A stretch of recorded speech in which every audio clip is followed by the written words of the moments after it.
At the end of the day, it's not about what you have or even what you've accomplished. It's about what you've done with those accomplishments.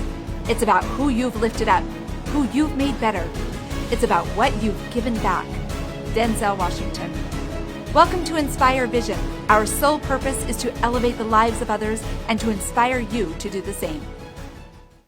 Hey folks, Dr. Doug here. Thanks for joining us today. You know, every once in a while, I run across someone who has just an incredible story.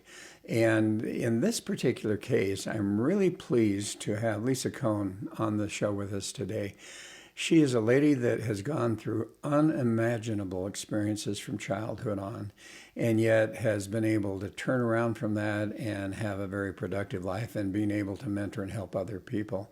So I want to welcome Lisa to the show today. Lisa, how are you doing? I am excellent. Thank you so much for having me. Oh, it's good to have you on the show. So you've written this book. Tell me a little bit about the book, To the Moon and Back. To the Moon and Back, A Childhood Under the Influence. So the way I describe my childhood, it is a memoir about me. The way I describe my childhood is that the best seats I ever had at Madison Square Garden were at my mother's wedding, because my mom got married on July 1st in 1982 with 2,075 other couples in Madison Square Garden. I grew up a Mooney, a member of the Unification Church, Reverend Sung and Moon, and the big mass marriages. So that's my mom. And on the other hand, the best cocaine I ever had was from my father's friend, the judge, who really was a judge. And because I had my mom and I believed I was a member of the Unification Church, a religious cult. And on my dad's side, we lived a life of what I call sex, drugs, and squalor in New York City's East Village in the 1970s. Okay, so I want you to just share with the audience your story. Let's hear it. So to make a long story short, and then we'll go anywhere you want to go. My parents were hippies, kids of the 60s, got pregnant with my brother way too young, got married, got pregnant with me when they were 20, split up soon thereafter. We lived with my mom, and it was a hippie lifestyle. It was drugs, it was encounter groups, it was kind of screaming, it was a macrobiotic diet, it was all those things that happened back then in the early 60s.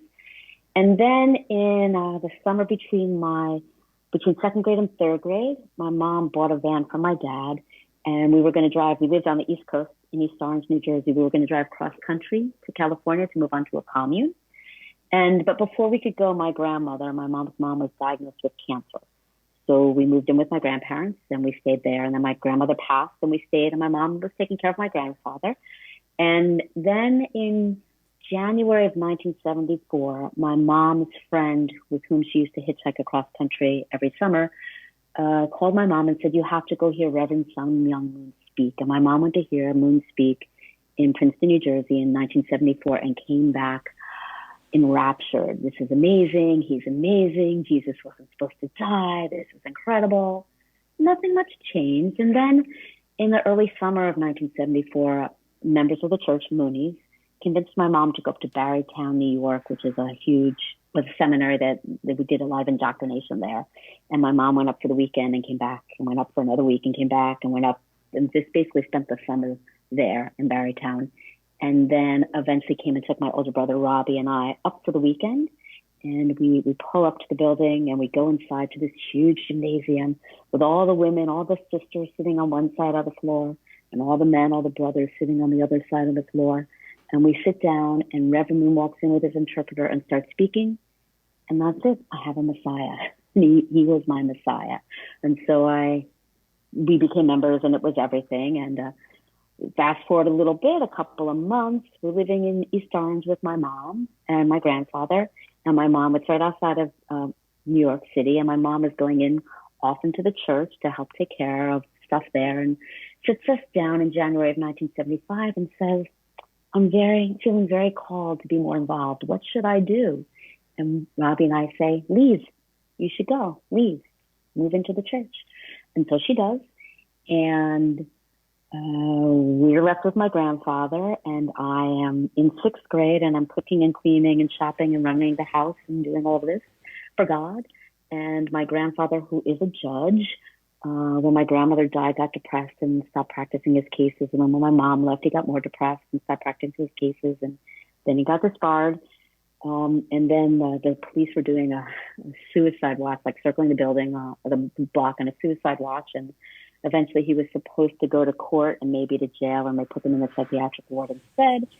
And we got shuffled around for a couple of weeks before somebody told my dad, Danny, what was happening. And he came and he got us and he moved us into New York City. And then the rest of my, up until when I went off to college, I was living with my dad in his lifestyle, his crazy lifestyle, but believing in the church, best friends with Reverend Moon's kids. He was my Messiah. So I have these two conflicting lives that I was living. And so that's how I got there. I can tell you how I left. I can tell you any more of the story you want to know, but that's the beginning of the story of what happened.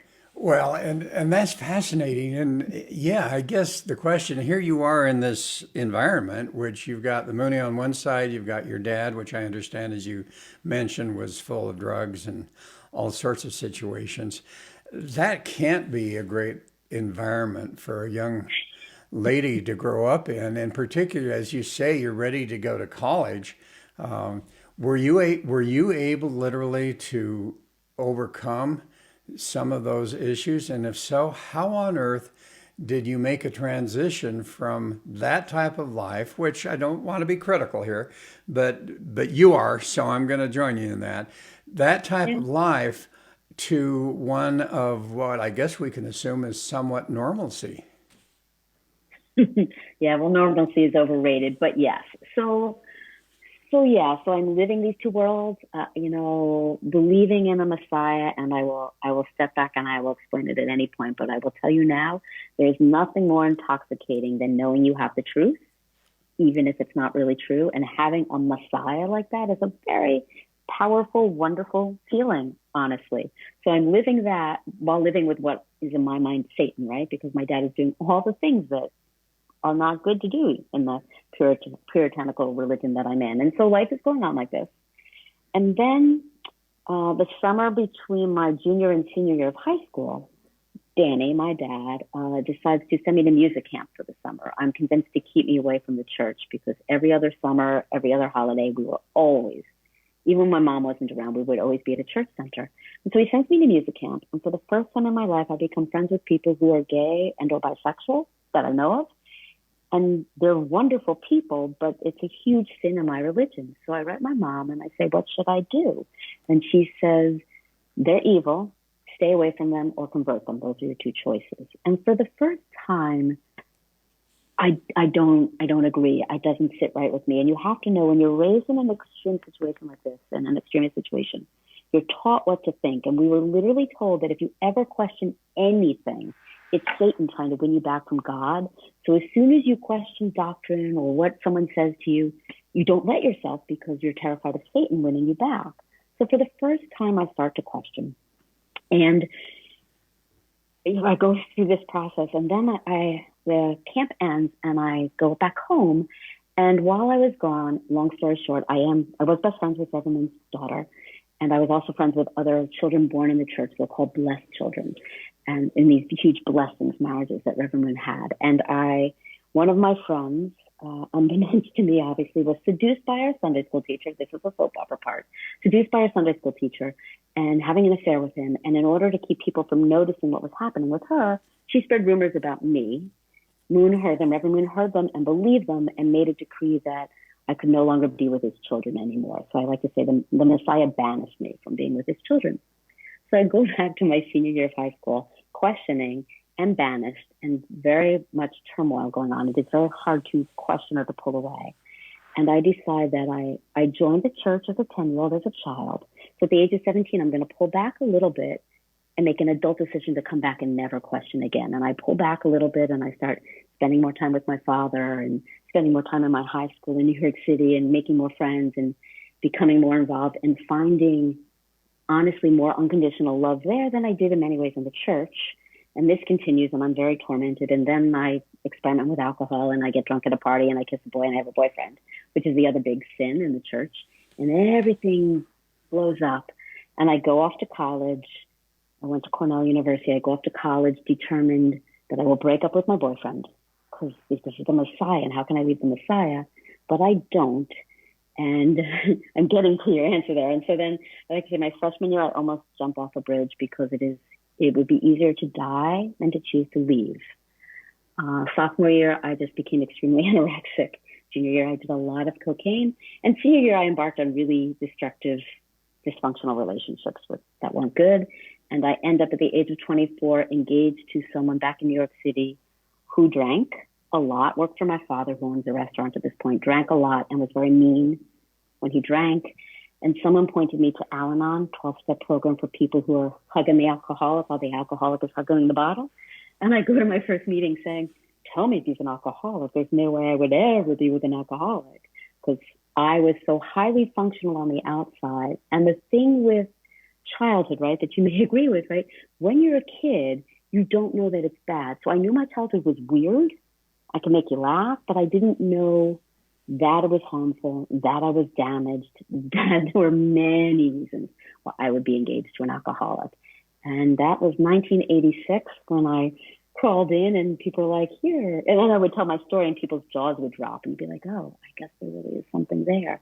And that was the beginning of my process of healing, a lot of therapy, a lot of trauma work, a lot of different practices that brought me back to myself and allowed me to love myself and allowed me to let light into my life again and to move forward. So that's, again, long story short. Well, and so then you wrote the book. What motivated you to write the book?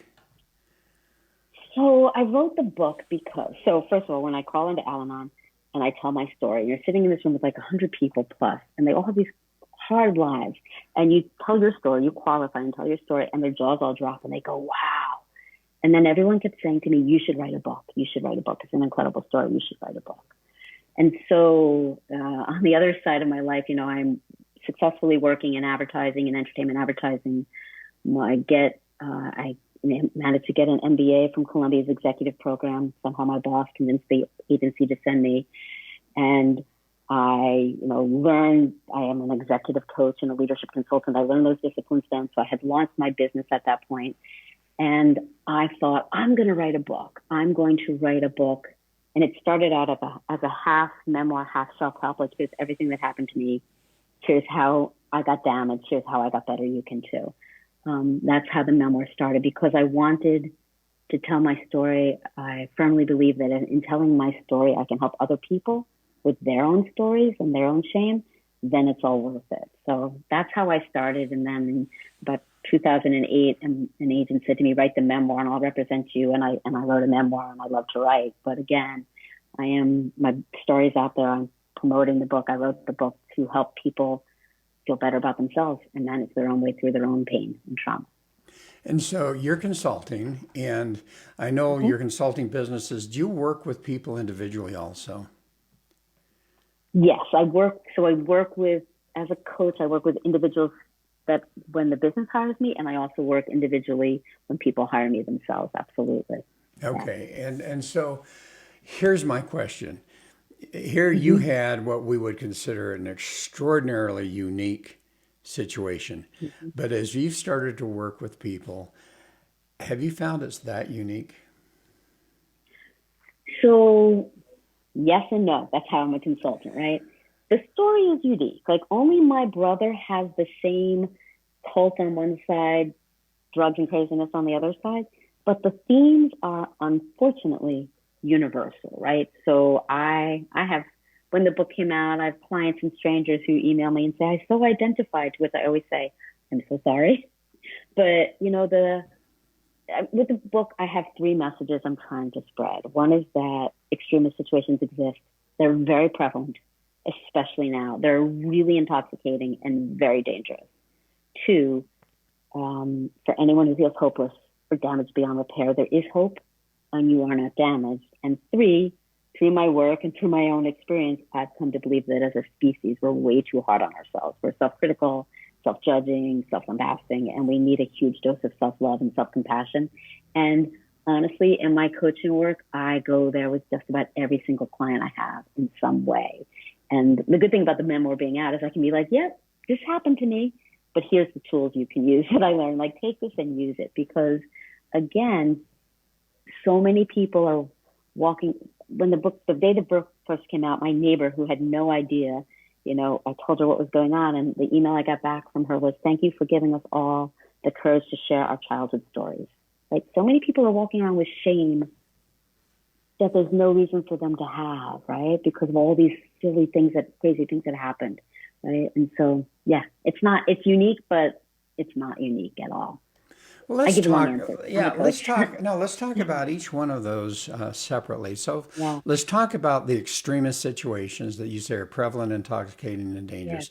Can you yeah. be a little bit more specific and talk about people that you have found are being caught up in that and how it's affecting them? Yeah. So the first thing I will say is that we are all susceptible, right? Because there is, as a human animal, we crave certainty, purpose, and community. And when you have extreme beliefs, you have absolute certainty beyond belief, purpose like no other, and a community that's incredible, right? And so everyone is susceptible at some point in some way. There are extremist situations that are religious cults. There are psychological cults. There are, some would say that some of our political beliefs have gotten extreme in some ways. There are absolutely political organizations that act this way. So it's all around in many ways. The way I've best heard it described is called the bite model. So an extremist situation works to control your behavior, the information you get, your thinking, and your emotions, right? And so when you're in a situation which is we're all right and they're all wrong, and it's us versus them, and your mind is closed to any other options, that is an extremist situation. And on one hand, it's incredibly dangerous. On the other hand, it's really powerful to know that you're right and chosen or whatever, and the other people are not. So you can ask me more questions about it, but that's. Yeah. And this is probably a very delicate question because you mentioned a number of different areas, religious as well as political and psychological, all those types of things. Let's talk about religious for just a minute and be very careful about this because we don't want to offend anyone. But obviously, there are a number of people of different faiths, whether they're Christians, whether they happen to be Jewish or Muslim or all of these different faiths. And in many cases, they really believe that their faith is the thing that really helps them to have a great life. And absolutely, I know some of them will say, this is the only true faith. Yes. So no means mean to offend anyone with this. My experience is it's when it's taken to the extreme, and you can most likely take any religious belief, but when it's taken to the point of hating the other or controlling the people inside from having any contact with the outside or what they say or what they do or what they wear, all of that, when it's the controlling nature of it. I don't practice a religion. I am extremely spiritual and I have tons of faith, and it is my spirituality and my faith that gives me the strength to keep going every day. And, I don't question anybody's belief. It's when belief is taken, when there's a figure or figures who control you with that belief, the hairs on the back of my neck start to go up, right? So to me, it's a line, and I don't know where people put the line, but it's the sense of controlling, the sense of us versus them, the sense of, I may believe that this is the right religion, but if I believe that, it's the way that belief comes across, right? That, when we were in the church, it would be called heavenly deception, when you would lie to someone to get them to join or to get them to give money. And you're lying because you're bringing God's truth to everyone and they're lucky to have it. That's pushing it to the extreme from my experience. It's really the way it controls the people inside and their engagement with the world. Okay, and there are some cases where there's literally, such as what you experienced with Moon, someone who is claiming to be the Messiah or being the prophet or whatever that happens to be. But I think there's a lot of cases, as you say, you have your own faith and that has guided you. I have my own faith. Do you find that sometimes within those faiths, people individually become somewhat extreme, and therefore, although the faith in general, if we were to look at it honestly, is not a cult, that people with their personalities and their own individual behavior, they become cultish, and that's where the damage can be done. Yes, I would say that is absolutely part of it, right? If you pull it all the way back as we go to 9/11, there's a reason people flew planes into buildings for God, right? That's extreme belief. That's extreme belief. So there's definitely those lines, right? Yeah. Yeah, and as we look at what's going on, because quite frankly, let's be honest, right now we have havoc going on in our country, and a lot of it right now is very political. Although they're still very religious. I mean, I was on Facebook a couple of weeks ago, and I saw a post from a very faithful Christian that was just ripping apart in no uncertain terms someone else who had a different belief system, and so how do we help these people to understand, particularly with what's going on right now in the various cities where we've got the riots going and all of these things, and in the name of politics or in the name of freedom or whatever that happens to be, how do we help them to understand that at some point in time they've gone from a value that is important to them and certainly justifiably important to them to a cultish situation where damage is now being done? The reality is when someone believes that fervently, it's close to impossible to help them see that as not true, right? And so it's not about me telling you your belief is wrong. It's about me finding a way to connect with you and find humanity with you and find some way to work together to something better. But I mean, I say this to people all the time, but back in the day, they used to deprogram people. They used to kidnap them literally off the street and throw them in the back of the van and lock them in a hotel until they would recant their beliefs. It's a way to break someone's brain in many ways, right? But if I fervently believe something, the more you tell me that I'm wrong, the more staunch I'm going to get in how much I know it's true and how wrong you are, right? So I always say, as a coach and a consultant, when I'm talking about conflict, right, the way to resolve conflict is not to go at it until I convince you. It's to get on the same side of a mutual problem and solve it, right? So how can I be, even when I do not believe in what you're doing and what you're saying and how you believe, how do I find, hopefully, with most people, maybe not everybody, but some form of humanity so that we can find a better way to solve things together?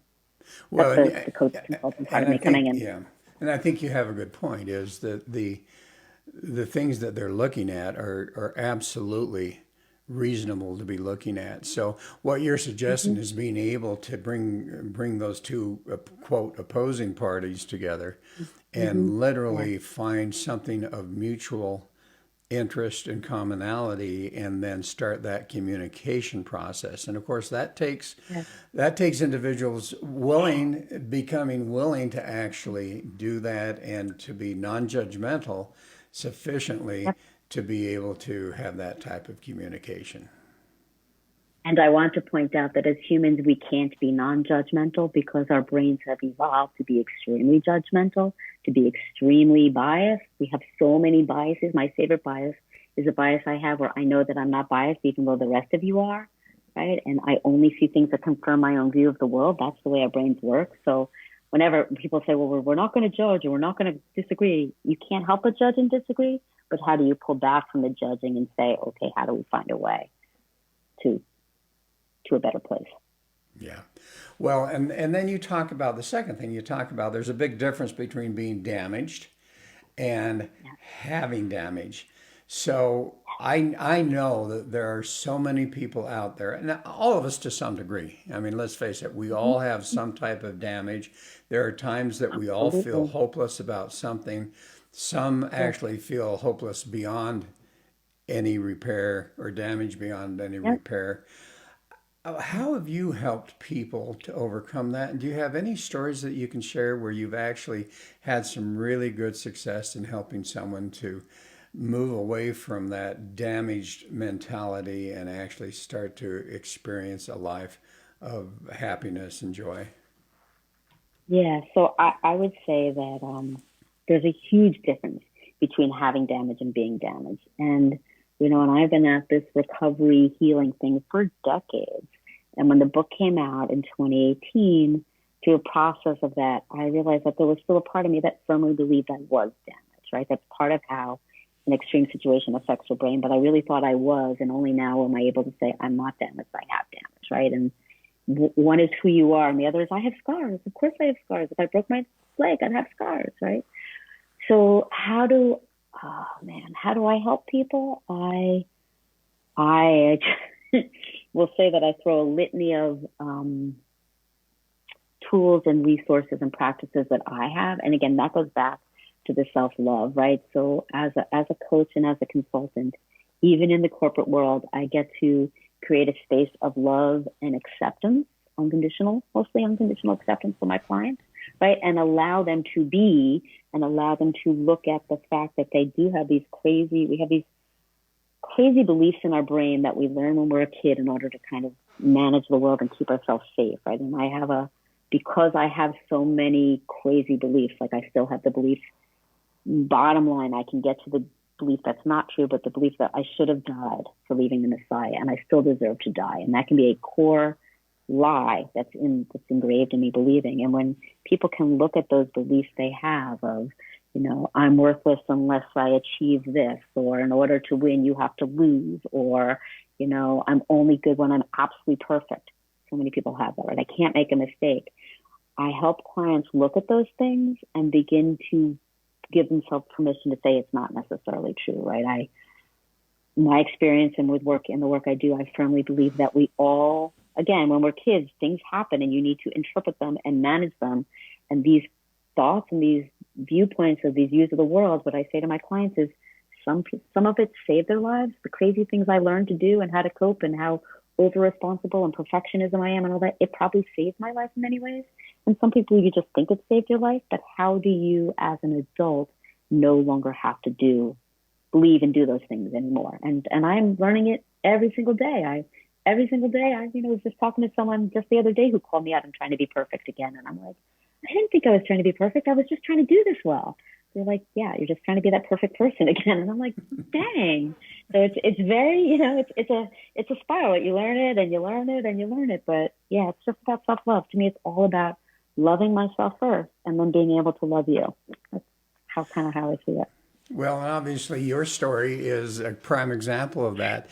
But as you've worked with other people, do any stories come to mind? Any experiences come to mind where you've had one person where you've really seen a dramatic change come because you've been able to help them to do that? So obviously all the stories are completely confidential. That said, I can give you a few. So I have a wonderful client I worked with for a long time who was working in public service, and no judgment on her family. She was a child of immigrants. And so her mom and dad were both working like 3 jobs. And so she was caring for her younger siblings. She started caring for her younger siblings when she was 6, right? And saw nothing difficult or inappropriate about that. And again, no judgment on her parents, right? Because this was their life situation because they're where they were. And so she worked in public service. She actually worked in education. And at one point I'm sitting there and I said to her, have you ever taught first grade? And she's like, yeah. I'm like, okay, look at a first grader in your brain. And you could just see her think, oh my God, I would never ask this little 6-year-old to care for their 5 or 3 younger siblings, right? And you could just see her begin to go, wow. Please excuse me as I say this, she's also the client to which I once said, the reason they're called martyrs? They're called martyrs because they died. Please excuse that, right? But because she would give her whole very being for working in public education, never taking care of herself, right?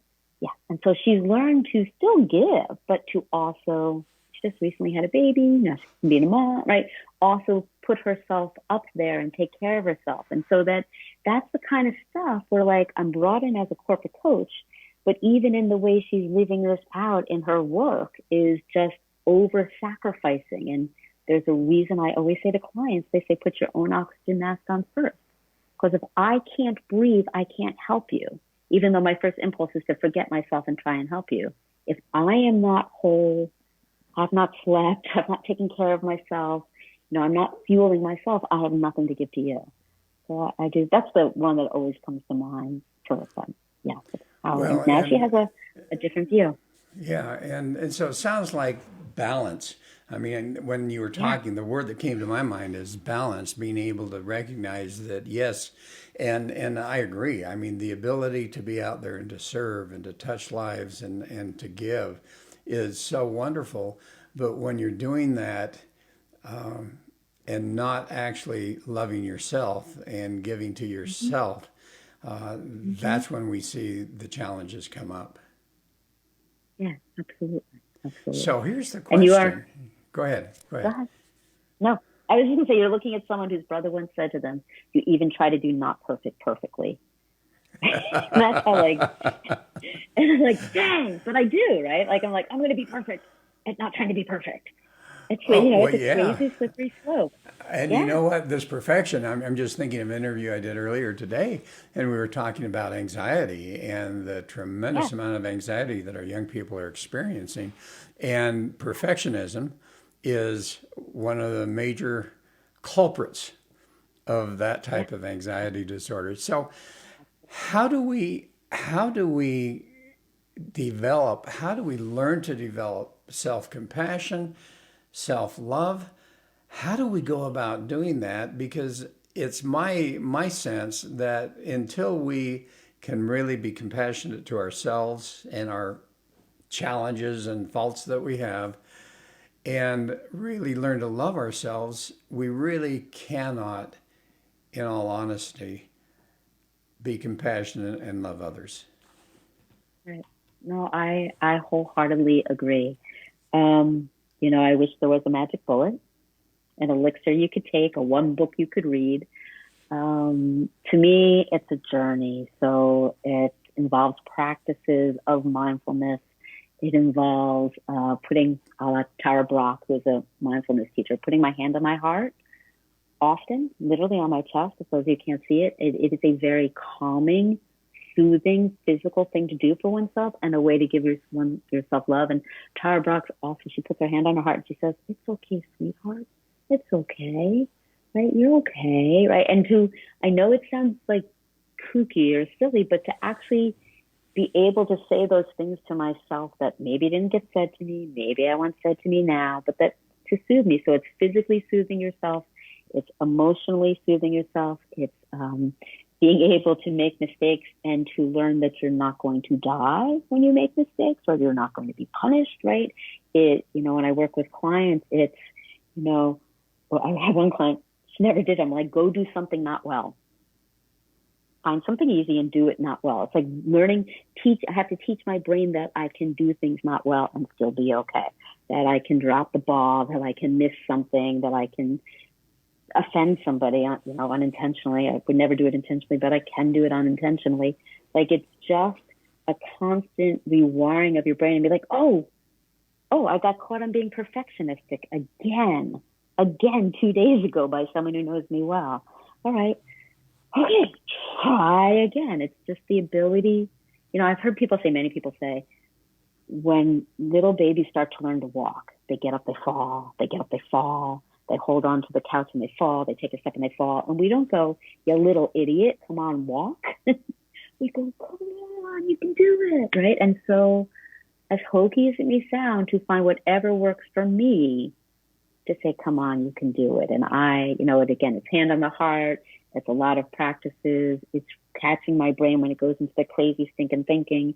It's looking for beauty in the world that will ground me. It's taking a breath. I love yellow birds, yellow finches. I'm in Minneapolis now. I haven't found a yellow bird in a long time. Like, I look for things that help me remember it's okay. I'm okay. I was taught not to think I was okay. I literally was taught, carved in my brain, to think that I was sinful, and as many people are, right? I was carved in my brain many things, but they're not true. And I get to daily go get myself a hug, give myself a hug, give someone a hug, all those things. all those things. Say a mantra that reminds me, it's okay if you make a mistake. It's okay if you make a mistake. Some people get that, but to me, it's still crazy wild that it's okay for me to make a mistake. So there as you go. we think about so many people out there, to one degree or another, but there are some that are literally they've been abused. They're still in abusive relationships. They've maybe lost a job and they don't see much hope. Sometimes they can, blame themselves for that. Other times they can blame the fact that we're in circumstances with COVID that's just occurring. What message can you share with them? Because you're a person that has experienced it all. What can you Well, I'm share going to be with the first. them? Yeah, I'm going to be first to say not all, right? And I definitely one of the truths of trauma is one hand you think you have to, like, you're the most damaged ever. On the other hand, you think it wasn't that bad. But the reality is many people have far worse experiences than I have. And I would never, so I just need to say that, like, I don't. So that comes up. But I would say you're not alone. Find a community. I started to get help because I crawled into Al-Anon, right? And I found a community to support me and help me learn. I've healed even more from my childhood in an extreme situation in a cult, because unbeknownst to me, there was a community of people who not just were in cults, but were born and or raised in cults, were extremely like me. But I would say, and I don't want to make light of any of the real challenges people are facing now at all, right? But if you can find support, find help, there's free support, there's support groups. Find a way to love yourself, even in the worst of circumstances. Find something to be grateful for, because as hokey as it sounds, gratitude literally, it opens our peripheral vision physiologically so we can see more possibility. And it also just helps us feel better. It really works. I mean, honestly, if you put a smile on your face, your brain will think you're happy and you will feel better. If you wait for something to make you smile, it may take a long time. So not to negate some of the horrendous situations that people are in or that they're facing, but there are ways to take care of yourself, even bit by bit by bit. Make sure you take care of yourself is the best I got to offer. Well, and I think you had a good point. Reach out. Find a community that can be supportive and with the whole value of improving and escaping some of those situations and having a good life. So, To the Moon and Back, how do people find that? Because I suspect it's a very interesting read. I've been told it's a fascinating story, yes. So To the Moon and Back, A Childhood Under the Influence. So I would say, the first thing I would say is, my name is Lisa and the last name is Kohn. And if you Google that, I'm still on the first 3 pages because it got a lot of publicity when the book came out. But and my website is Lisa Kohn, Kohn, Writes, WRITES.com. All of my social media on Facebook, on Twitter, on Instagram is at Lisa Kohn Writes. I love to hear from people. It is available on Amazon. I highly recommend you buy it from an indie bookstore if you can, because they need that now, even more than Amazon does. But anywhere you get it, it's free on Kindle Unlimited. I more care that people get it and share it and have a message of hope than that if they get it for free, that's all good by me. But it's available everywhere, and please connect with me if it resonates with you or if you want to talk, because I love every now and then I'll get messengers from strangers thanking me or telling me their story. And I had one young adult reach out to me in a really traumatic situation and kind of held her virtually. And all I could say is my experience, right? Those of us who have suffered, it gives you a greater appreciation for life that many people who haven't had challenges may never have. So I don't wish challenges and trauma on anyone, but it will potentially make you more appreciative of sunshine and your best friend or your partner or, a chair to sit on. It makes you appreciate the simple things in life. So I love connecting with people. Well, and thank you for being on the show. What comes to my mind is there are those people that have made lemonade out of lemons. And you're not only one that has done that, but you've got that stand out there, and you are giving away the sweet lemonade for free. And I am, and yeah. you know what? I think to be able to make a difference in other people's lives is so wonderful. And so I really honor you for that, Lisa, and really appreciate you being on the show. I really appreciate you having me. Thank you so much. It's been a pleasure. You bet. And folks, thanks for listening today, and I hope you enjoyed this. And get the book. It's worthwhile reading, and more importantly, understand that whatever we're going through, there is always hope, and there's a way to elevate our lives. And oftentimes, what it takes is reaching out and finding those in a community or individually that can help us. So have a wonderful day. Have a wonderful week. Be safe. And we look forward to having you join us again soon.